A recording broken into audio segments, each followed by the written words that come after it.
In the beginning, God created all of this.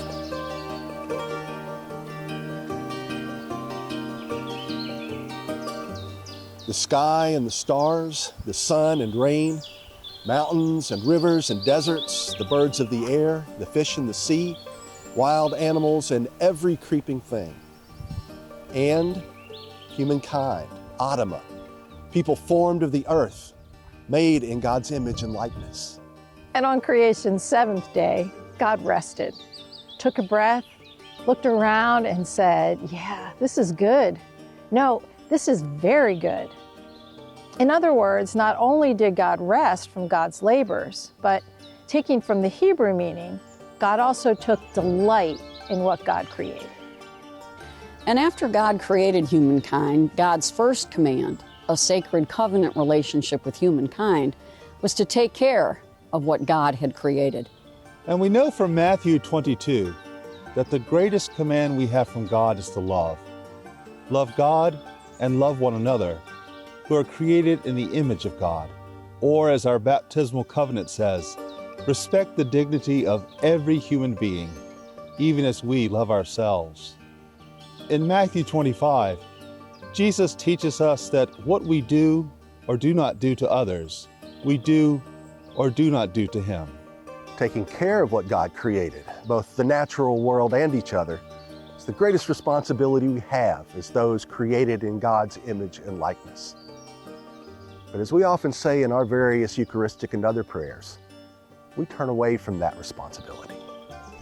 As our ancestors did in the desert, we sinfully break that sacred covenant relationship. We dehumanize and exploit the most vulnerable people. We mindlessly consume. We acquiesce to greed and ravage the natural world in the name of profit, often to and past the point of extinction. None of which we can do and still claim to love and care for what God created. What we do to each other and the natural world, we do to ourselves. There is no love in wanton greed and exploitation, not of God, not of each other, not of the natural world, not of ourselves. So how do we begin to return to our calling as good stewards of God's creation? One of the initial ways our diocese is beginning to respond to that call is the formation of a diocesan creation care team. In concert with the Episcopal Church's commitment to creation care and Bishop Haynes' Creation Care Initiative, your Diocese of Southern Virginia Creation Care team embraces the Matoaka Covenant. We envision our work encompassing three broad areas.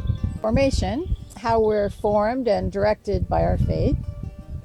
Advocacy, being informed and promoting activities that reflect our values. And action, what we will do based on our formation and advocacy efforts.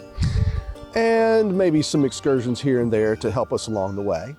If you would like to receive direct information regarding our work, or better yet, be the contact person for your church, please let us know at the link on the screen.